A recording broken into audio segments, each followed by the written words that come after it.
What's going on, everybody? This is an episode from the No Gimmicks Needed Wrestling podcast. Do you like podcasts and you want to see the full podcast? Make sure you check out the No Gimmicks Needed Wrestling podcast on all your podcast platforms, such as Apple Podcasts, Google Podcasts, Stitcher, Spotify, iHeartRadio, among many others. But you're listening to the episode right here on YouTube, so make sure you hit that like button and below, and make sure you hit the subscribe button to NC Studios and NC Level Up for all your gaming needs. This is the Nerd Coalition. Enjoy the show. All right, so here's the deal.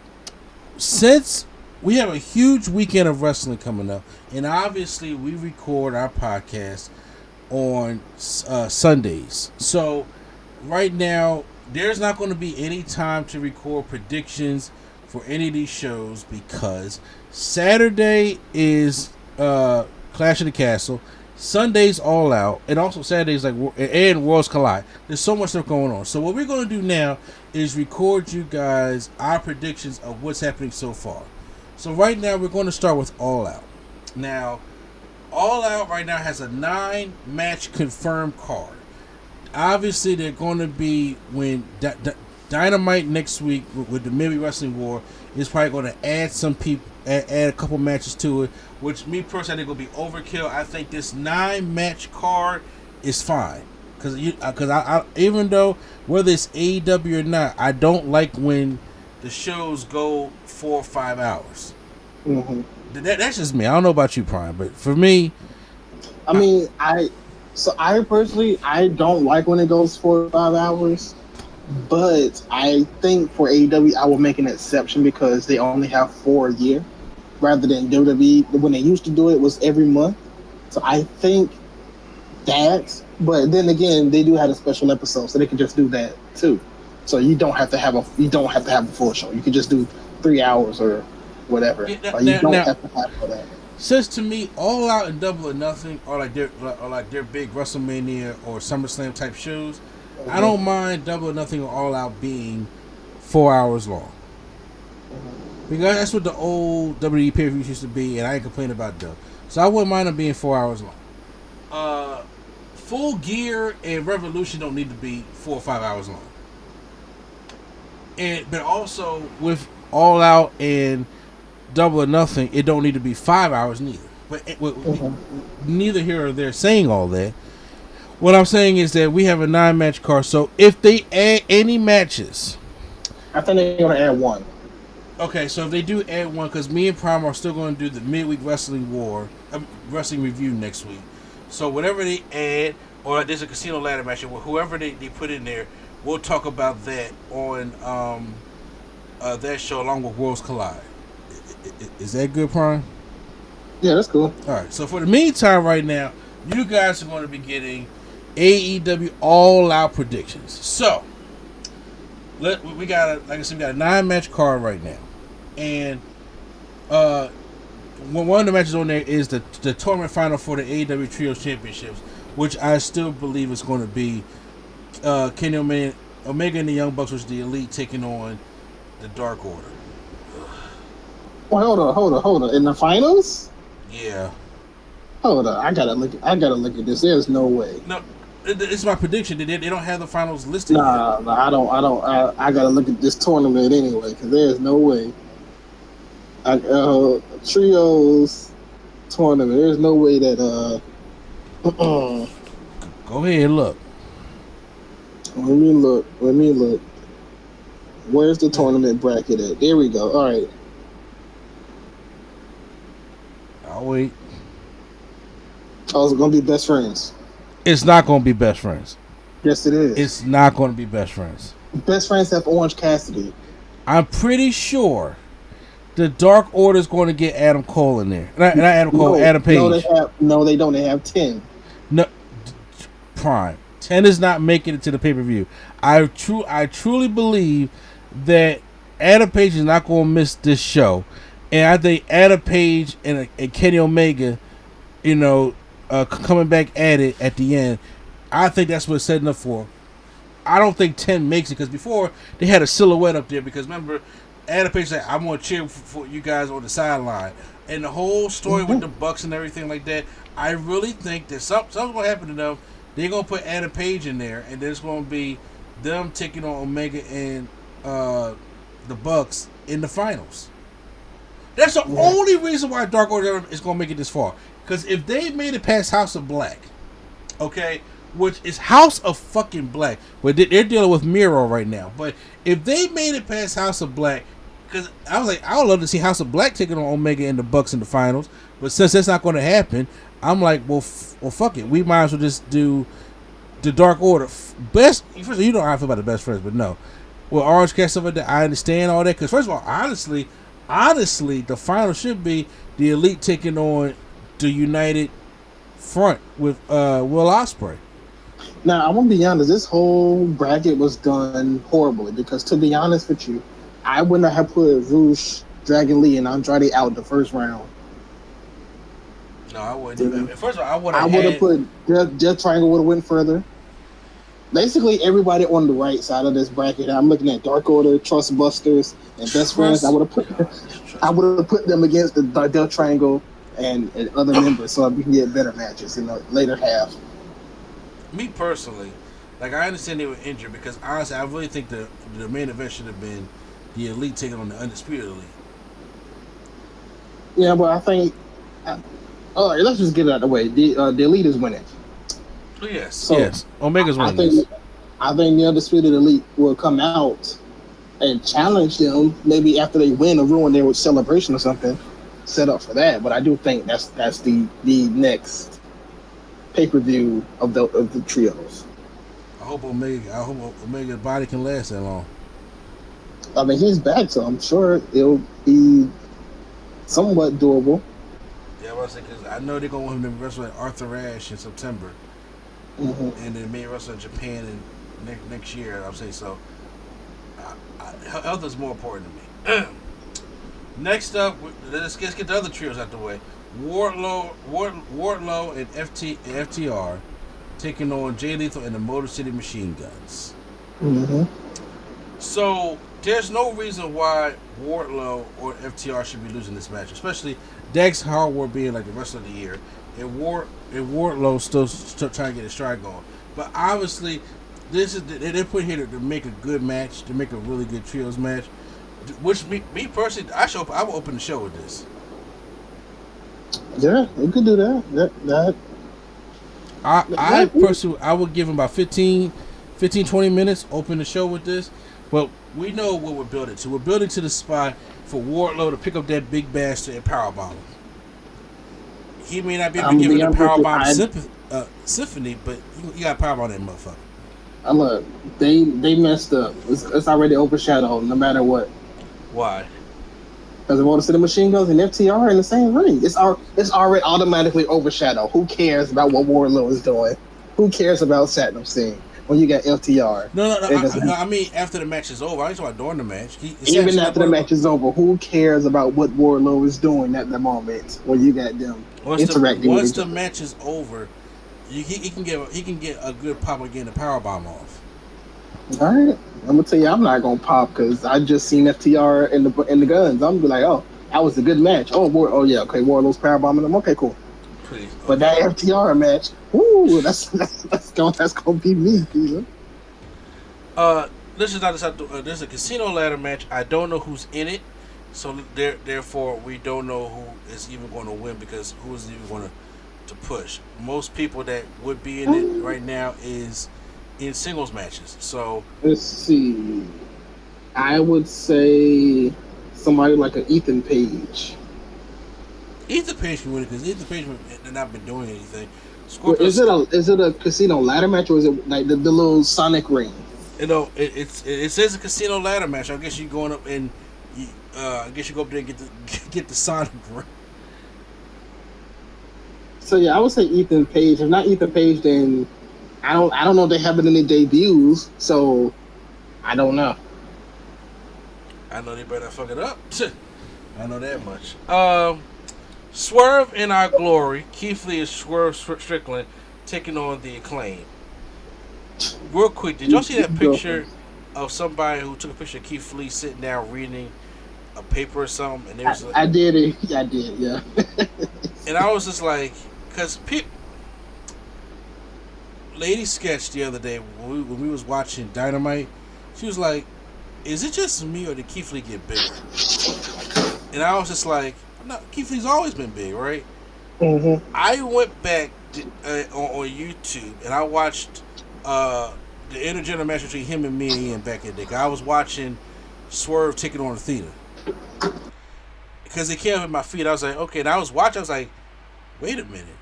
He is kind of small right here. I mean, he's always been big. That's been the whole gimmick. But he's been like, slimmed out more. It's kind of like Samoa Joe. Like Samoa Joe's always been big, but then it's like when he was at the end of that Impact run, he was like big.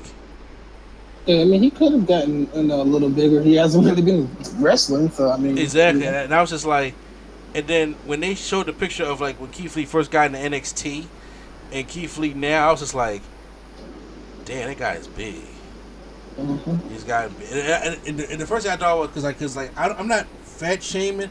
I'm not big. I'm big myself. I'm just saying, but I was like, with his heart issues from COVID, I don't know what his health is like, and also because he hasn't been, really like wrestling. Like Keith Lee hasn't had like a good 20-minute wrestling match. Not like when he was on NXT, when he was having like 20-minute burners with Dominic Dijakovic or Adam Cole. He hasn't really been doing it. So he's been in a tag team. But I'm just like, it was just like noticeable to say the least. He's getting a little bit bigger.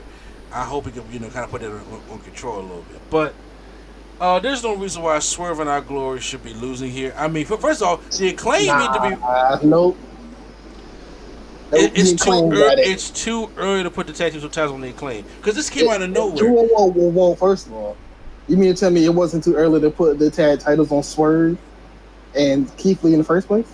They kind of built a story up with that. How did they build?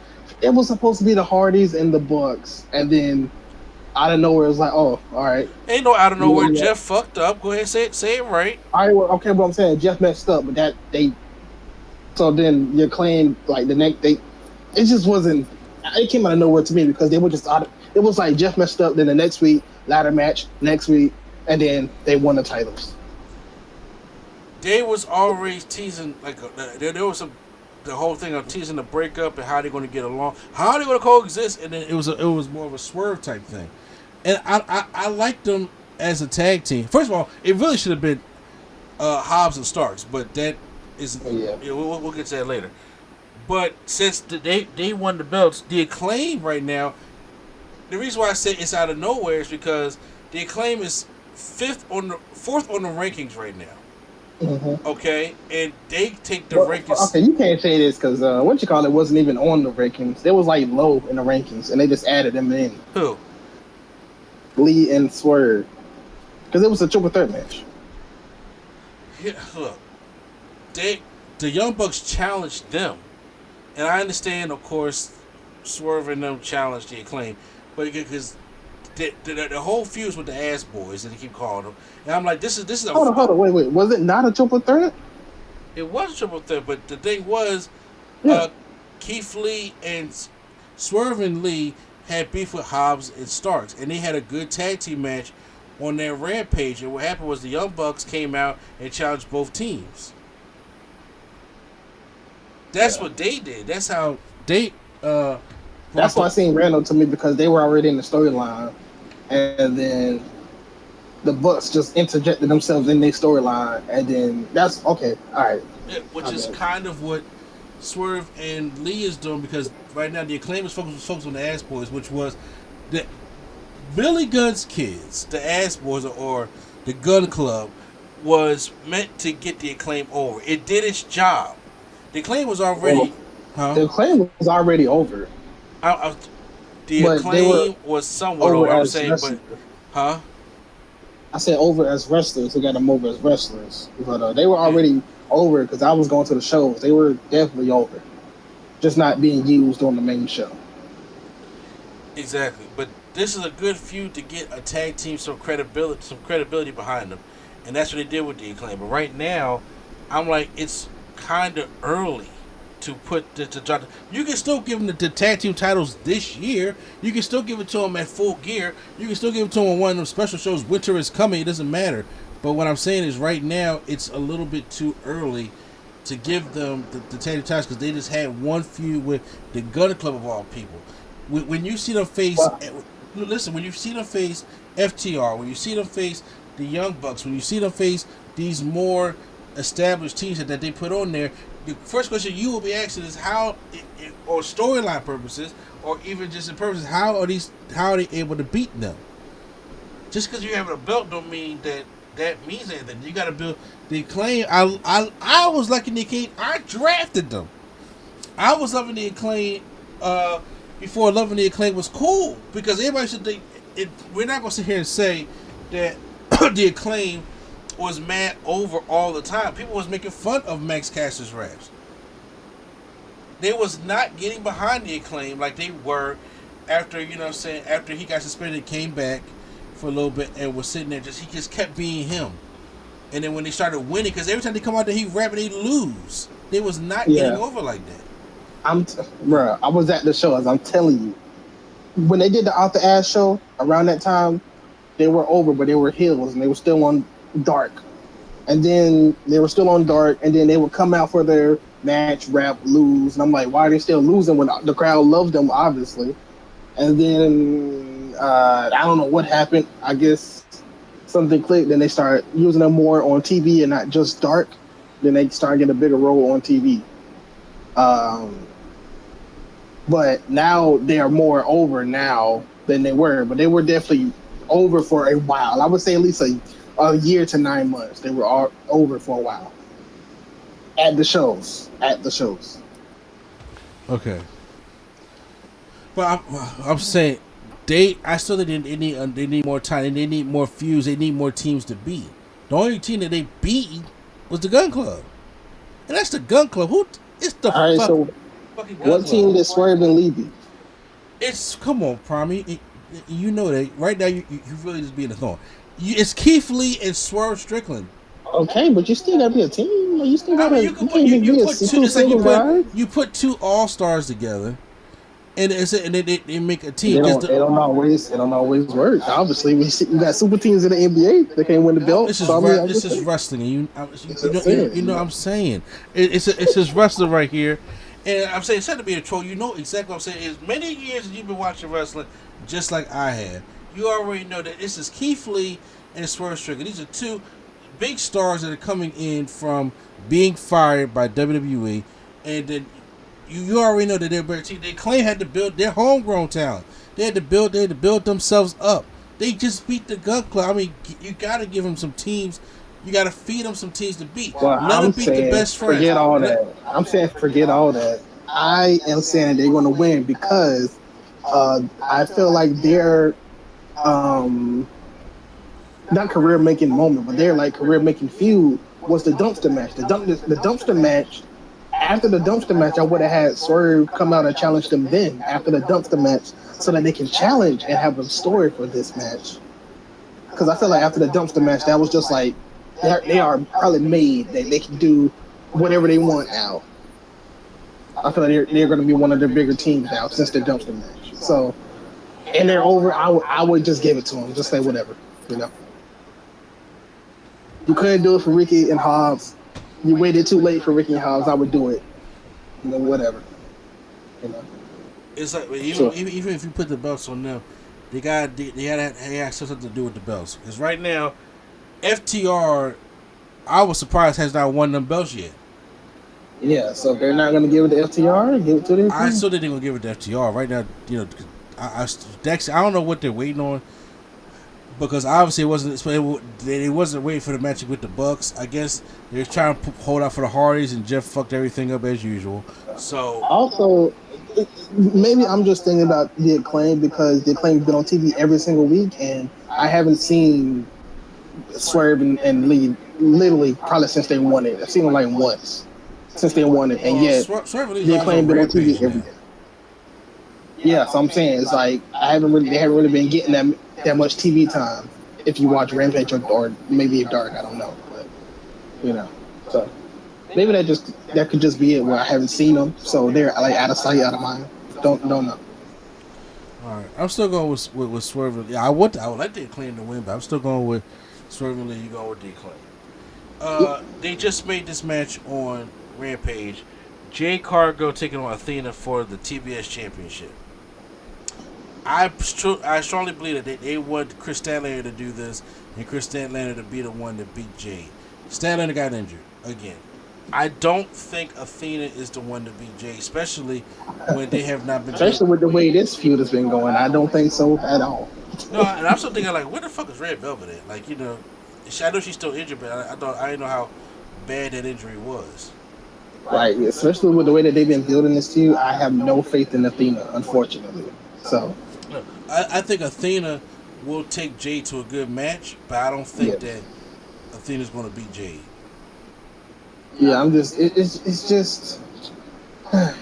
If they was actually building it, they were building it up for a second, but I already knew as soon as the way Athena came out, I'm like, she got to change something, or they have to have another feud. Because this feud, if she fight for the title in this feud, it's just not gonna do anything for her. So, I think Jade is winning. Yeah, I'm thinking. I think Jade wins. I don't know. She told Kara Hogan to take out the trash. I think Layla Gray is out, which I think that may make room for Red Velvet to come back. Maybe. I'm not sure, but Athena's not going. Especially with the way she's been booked, Athena's not going to win this. I do think Athena, though, does get off an Eclipse or whatever her finishing move is now. I think she does get one off on Jade just for the look of it and to create a good near fall. But I'm thinking Red Velvet may make her return and screw over Athena, and Jade keeps her championship. Okay.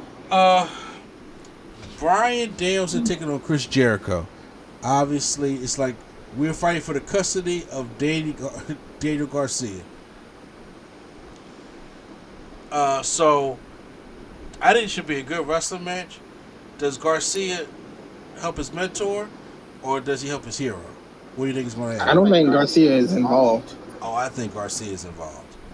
This is like custody of Dominic. I think Garcia is going to be hell of because involved. I'm going to be honest with you. If he's involved and he's on Jericho's side, it just doesn't help Garcia. It gives him that heel heat. Because right now, he's bringing Bryan Danielson into a false sense of security right now.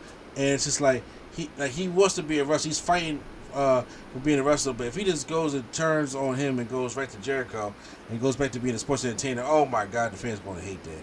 And give him the heel heat. But he's getting the will of you. Like, people are actually liking him, genuinely liking him. So, and I don't think you would want to mess that up. I mean, you could just turn heel. Right now, that's how you get heel heat. People are like legit starting to like you, and then you spit in their face. Then they're legit starting to hate you. This is a different type of over, though. It's not like just over because we think you are a good guy. You got to be over. This guy's over because he's good at wrestling. Yes. So say like with Ricky Starks, he has great charisma. So people are naturally gonna like us. He's a wrestler. But if he goes back to being heel and still gets the chance that you're a wrestler, we'll see. I personally don't think he gets involved because I just don't. It's not really a custody of Daniel Garcia, but it's just like whatever. Because I don't want him to be in the Combat Club either. If Danielson went, so But I personally, I don't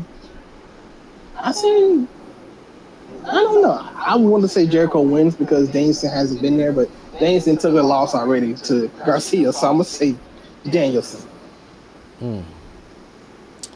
So, I got Jericho winning with the interference of Danny Garcia, who's going to pull a fast one on us at All Out. That's what I'm thinking, so I'm curious to see what's going to happen. Tony's fatal 4-way for the interim AEW Women's Championship. Why is it interim? I don't know. I know Tony Khan's a big UFC guy, so he's a fan of interim championships. But I am sometimes, but not all the time. Especially with Thunder Rosa, I want to step down. So if you're going to step down, why is it an interim championship? Just let them fight for the championship. And, of course, there's rumors going around, which we'll get to later on in the podcast, about Britt Baker, Jamie Hayter not liking Thunder Rosa or whatever the case may be. I'm not sure. But we got Tony Storm taking on Britt Baker, taking on Jamie Hayter, taking on Hikaru Shida. Hey, welcome back, Sheeta, because I haven't seen you in a while. Mm-hmm. Tony Storm is getting some dental work done, but she still said going to be at All Out. Me personally, I'm going to go off the limb here. I'm going to say Jamie Hayter wins this. Yeah, I would definitely give it to Jamie Hayter. Because that can find something dissension of her breaking with Britt Baker, because I'm surprised they are not broken up yet. Yeah. I mean, and plus, it's like Britt would not want to be a sidekick in her own group. Exactly. You know? That's why. I mean, Britt Baker can stay with Rebel, but I'm saying, but Jamie Hayter, as good as she is, she needs to go out on her own. Yeah, and no offense to Tony Storm, but I think Tony Storm and her Carl Shooter are the odd people out, because, like, I would just give it to Jamie Hayter. I think Jamie Hayter, people look at her as a lackey because she's with Britt, but I'm like, I think she's one of those people that can be on her own. So I would give it to Jamie Hayter. You know? And so I know Tony Storm is the favorite going in this. And at first, before I saw that, I would have thought Tony Storm also, but for some reason, I just had a feeling about they pull a fast one and give us Jamie Hayter. Yep. So I like to see that. Now, let's go into some. Once again, oh, by the way, they had to add a match because we still don't have no main event. We have no main event. They have to have add another match unless they want Omega and winning the titles to be the main event. Yeah, I'm about to say we don't have no fucking main event because Moxley and that CM Punk thing, which we'll talk about. But I'm saying, but that ended, bad. So I was like, Moxley has no opponent, so we don't know unless they want to do like the winner of the casino ladder match takes on Moxley. But I doubt they do it that way, or unless they want to call it a surprise. I don't know, but yeah, we ain't got no main event for that. But if they do it this way that the card is now, maybe Mox is in the middle of cutting a promo and somebody comes out to challenge him for the next pay-per-view. It's a possibility. Yeah, I don't know what the plan is with the whole CM Punk thing. I think, or maybe they just do just a straight up open challenge. Yeah, but it got to be somewhere. You don't want something like Leo Rush coming out, which I'll be happy to see. I'm saying, like, obviously it's gonna be good for the title. So I'm saying maybe it's just straight up open challenge style, you know. But that can get buzz too of who's gonna come out, you know. So maybe. Jungle Boy taking on Christian Cage. Obviously, this rivalry has gotten a lot of heat, and you can feel. I like the way they've been booking this story. Who wins? I would say Christian. I got Christian winning also because I think Luchasaurus goes back to evil Luchasaurus and turns on Jungle Boy. Yeah. He turns on him, gives him a choke slam through the table. Ref doesn't see it, and then Christian picks up the win over Jungle Boy. And I think Christian said like his arm was broken or something. I think that's fake too. Exactly, yeah. So I really do. They have a chance to steal the show, but I do think Luchasaurus is going to screw over Jungle Boy, and it's going to cause him to lose to Christian. All right. Ricky Starks taking on Powerhouse Hobbs. Ricky Starks got that passionate promo, and you can see these are good friends turn bitter enemies. But which one gets the win here? I would say Powerhouse should get the win, but that's me. I mean, look, I love Ricky Starks. Ricky Starks is going to be a great babyface, but I was like, I don't know. I think Powerhouse Hobbs should get the first one because I think this is going to be a series. Wait, what did I say? Huh? What did I say? You said Powerhouse wins. Yeah, Powerhouse, yes. That's what I'm saying. I think he should get the first one because all this is a one and done feud. Yeah, I think Powerhouse gets the first one and then Ricky gets the next two.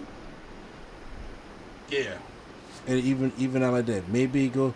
I don't know if they can drag it to Full Gear, to be honest with you, but I think they can drag it to one of the special shows and have, the final encounter between House and Ricky Starks. So, But yeah, I got Will House winning that one.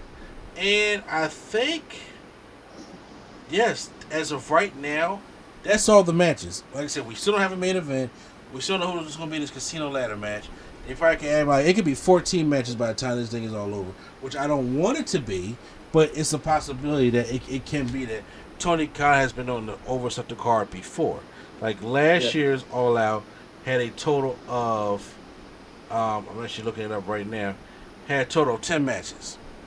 Yeah. So, we'll see. Maybe they got a pre-show or buy-in for a reason. So that's can go on there too. Exactly.